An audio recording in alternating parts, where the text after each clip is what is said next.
n'undi ninde nawe haguruka ndeba mufite mudahaguruka ariko bagiye muvuga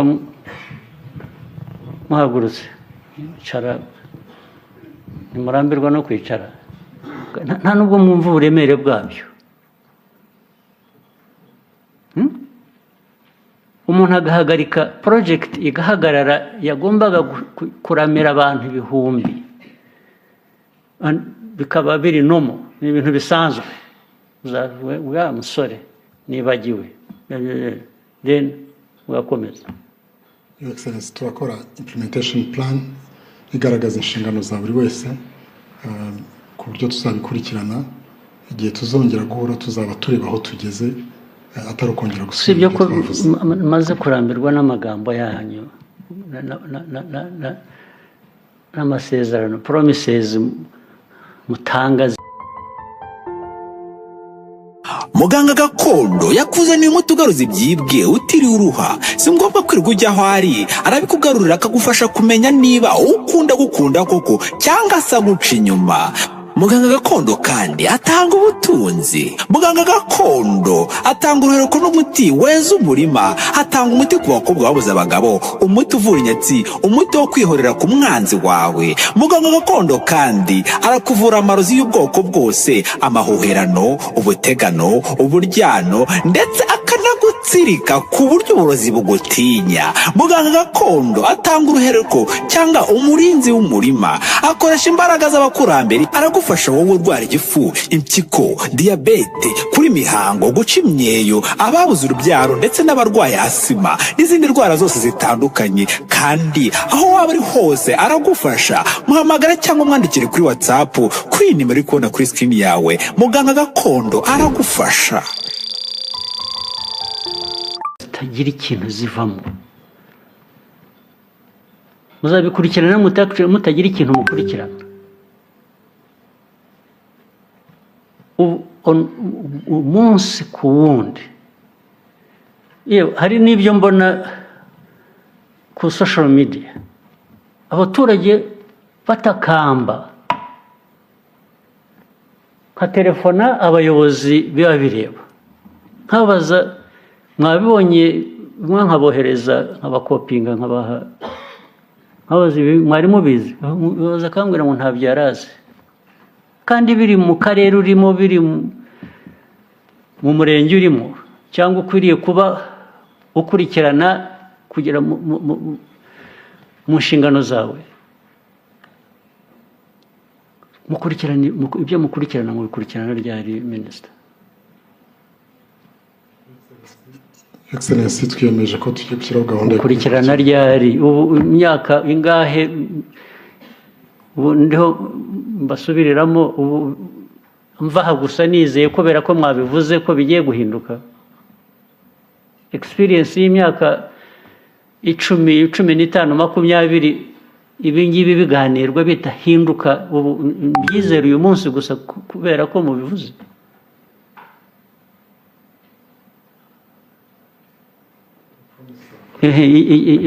Hanyuma bakurikiranwa gute? Bisanzwe umuntu atujuje ibyakwiye kubakora bigenda gute?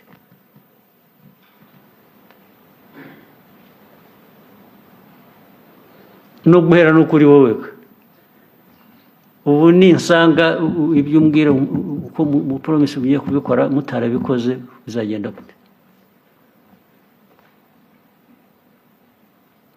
Kwiye gushyiraho measures zikurikirana abantu, ariko ibyo nabyo ntimuzazibishyiraho kubera muri ya mico mbibi mugira. Erega n'umuntu akora ikibi mukireba musa nkaho nta sinzi kabisa, ariko byaba muco bikaba muri wese n'ikibi gikorwa abantu bakireba hagira uvuga ati sigaho.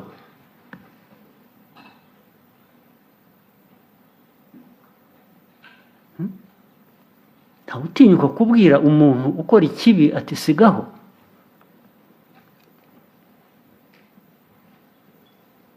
Ubu nirwa buri munsi ku wundi nirwa mbaza byagenze gutya umuntu yagize yabyangije kuko ntiyaribagiwe cyangwa ntiyabikoze cyangwa yabikoze nabi cyangwa okay.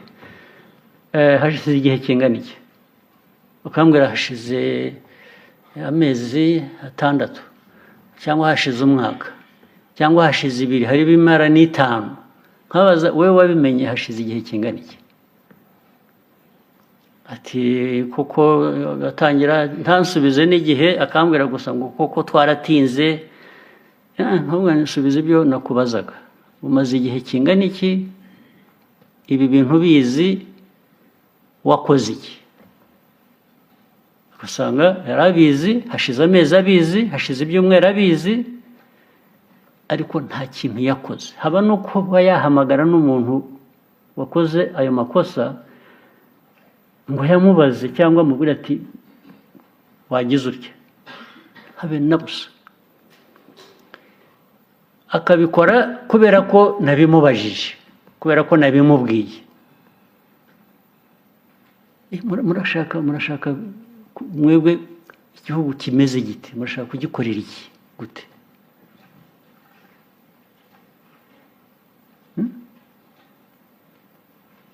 Nansubije ariko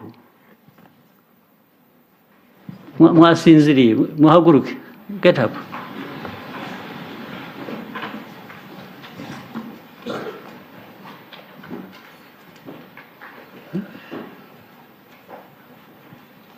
Tavugana n'abantu basinziriye niki?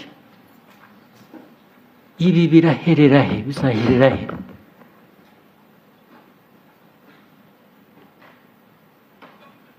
Ibintu byinshi bigomba kubera ko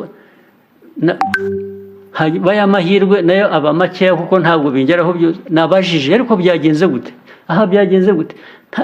Kandi nkasanga ibintu byose birahari, abantu babishinzwe barazwi, nabo barizi, niba ari ibikoresho birahari, ariko ntawagize icyo akora. Ubwo muri bantu ki murashaka kumera mute?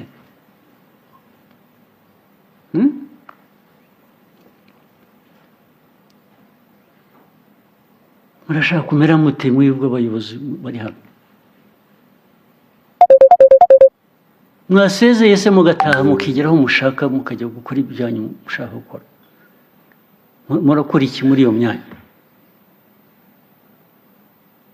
N'ubu ngubu ejo bundi ngo hazaba amatora, mwatangiye gutekereza icyo gihe cy'amatora, nta n'ugikurikirana n'ibyo agezeho naho habivanye ashwe. Ahubwo mwasabye mukigira mu byanyu, ko hari benshi bashobora kugira ibyo bakora ahandi ku giti cyabo, akaba ari byo mwigiramo, ukazaba uhura n'ibibazo aho ngaho wagiye.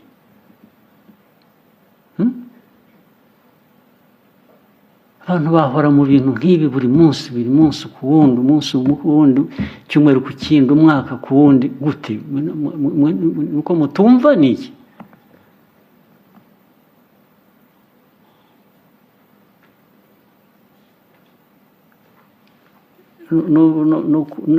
Muhagaze nabwo ntimunyumva, ngira ngo mbashyire hanze muri mucaka mwirukanka.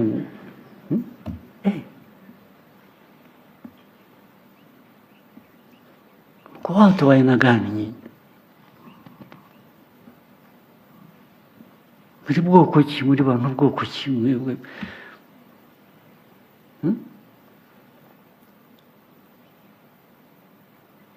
Buri kintu cyose ni intambara, ni ukusunika buri wese yitekereza ibye, yikorera ibye, iby'inshingano mufite muzivemo, nta ubaziritse mu buyobozi,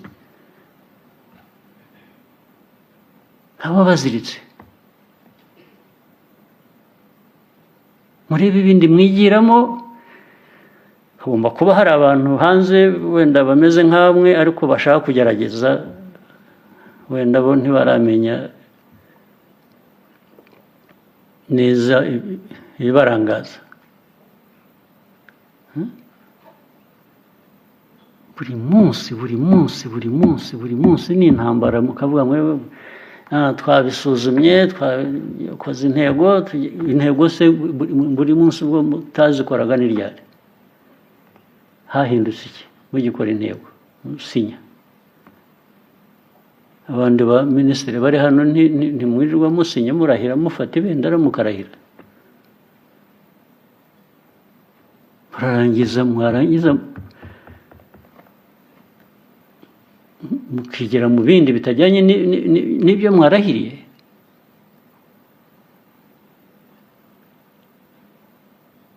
Ushaka biri pasono byanyu bibareba ku giti cyanyu rwose mufite uburenganzira mubijyemo aho mushaka kujya, ariko ntabwo mwabikorera hano mu buyobozi bw'igihugu ku rwego urwo ari rwo rwose. Ntabwo ibyo biri pasono ariho bikorerwa. mugende mushaka aho mujya hanze mugende mubikorere iyo mufite uburenganzira.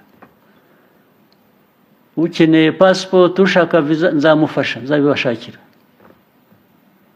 Mugende. Nuko muzamara no kugera aho mujya bakabagarura. Akabahambiriza agabwa atahasi iwanyu. Ngira ngo nibyo mutegereje ngo babibutse ko aho mwirukira hari atari iwanyu. Bangahe bamaze guhambiriza se?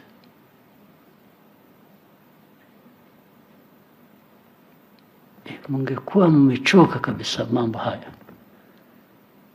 Mungekuwa namwe mwarabirambiwe aho bigeze.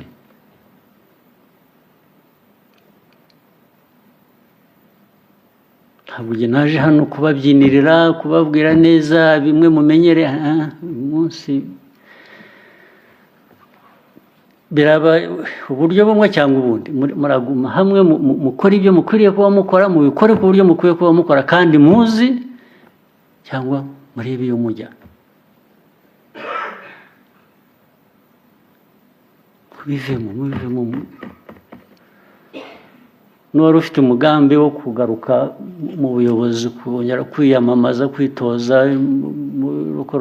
mu nzego za gavumenti, muhere ubu mubitekerezeho, urebe niba ugarukamo kujya gukora ibyo ukwiye kubukora cyangwa se wishakira indi nzira ukajya mu bindi byawe bikunejeje kurusha ibyo mukora. Niko bikwiriye, nta kundi.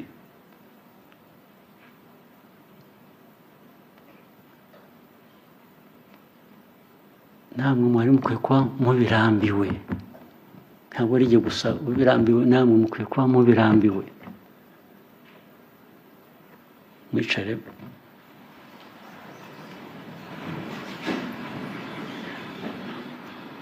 Mukwiye kuba mubirambiwe namwe.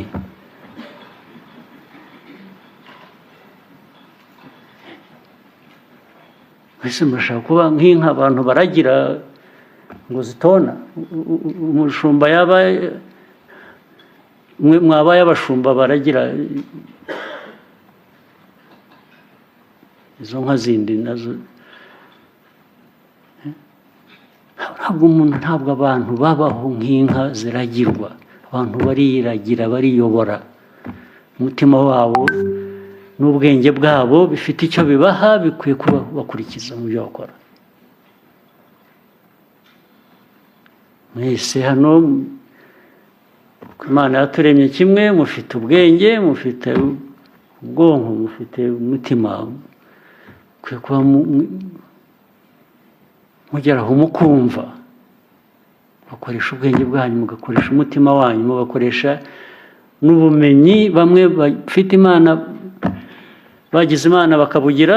Mukwiye kuba mubikoresha neza mu nyungu, kandi inyungu z'igihugu ni inyungu zawe nawe. Ntawe ukorera neza igihugu ngo igihugu cyunguke wowe ngo asigare inyuma atungutse. Ntabwo bibaho. Ariko ntushobora gukorera inyungu zawe ku giti cyawe gusa hanyuma ngo igihugu cyunguke. Kandi cyane cyane ugakoresha inyungu cyangwa ubushobozi bw'igihugu mu nyungu zawe gusa. Bikwiye kugera aho bihagarara.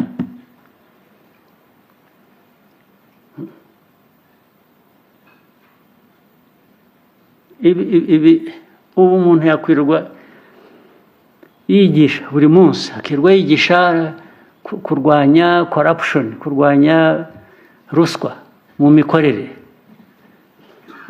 Ukirwa byigisha utabizi, utazi wowe bwabyo ninde hano. ahubwo abakora nabi bagerageza guhindura ruswa inyungu zabo. Nabyo mfite ingero nyinshi nabaha kandi murazizi ndetse muzi nyinshi kundusha. Ibi mubona buri munsi abantu bavuga ko serivisi mu Rwanda ziri hasi, zigize ahantu hose ziri hasi ku mpamvu. Uzajya gusaba serivisi mu nzego zitandukanye, baragutinza, ngo wibwire nka bya bindi bya kera, wibwire ko hari ikigomba kubigobotora. Namwe murabifite. Ngira ngo ikibashuka, iyo ugereranyije urwego turiho nk'u Rwanda kuri ibyo ngibyo, ruri hasi kurusha urwego abandi bindi bihugu biriho byinshi. Ariko kuki mushaka kugereranya gutyo? Kuki mwigereranya n'ikibi? Ngo igihugu runaka cyo cya corruption yarakije, iyacu ni nke. Corruption ni nke se nibiyi cyangwa ushaka iyiki? Corruption ni nke imerite mumbwire babizi. Corruption ni nkeya bivuze iki?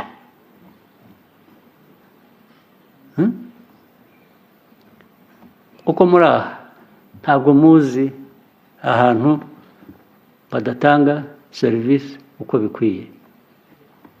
Murabizi ntimubizi.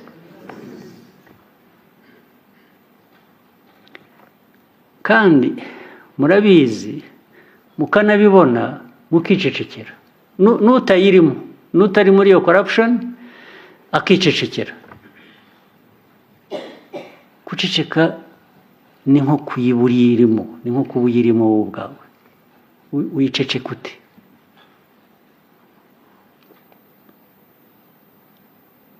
Ariko mwe even common sense, common sense irabuze.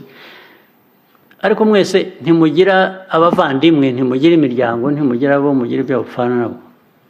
Hari uri hano utagira umuryango cyangwa utagira, mu gihugu cyacu abantu benshi imiryango yararimbutse, ariko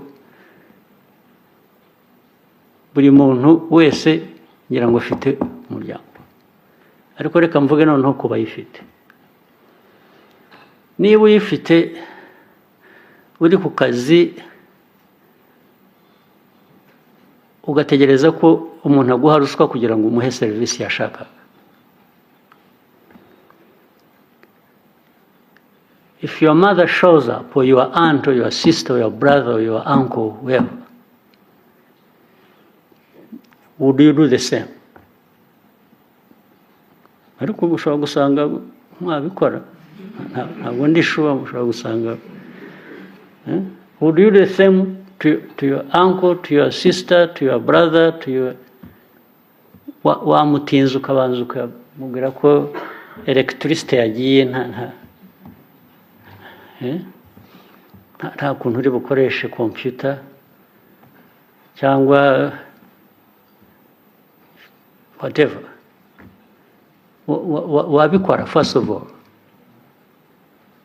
I guess nibwira ko utabikora. Kuki wumva ko wabikorera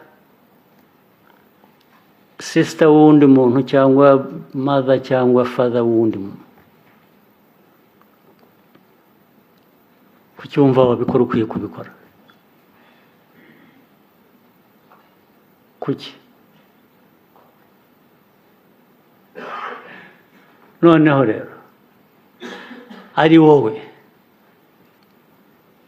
wumva ntacyo bitwaye wabigukorera wowe ubwawe ugiye ahandi noneho gushaka serivisi, wumva ntacyo bigutwaye bagukoreye nk'ibyo ngibyo wakoreye undi muntu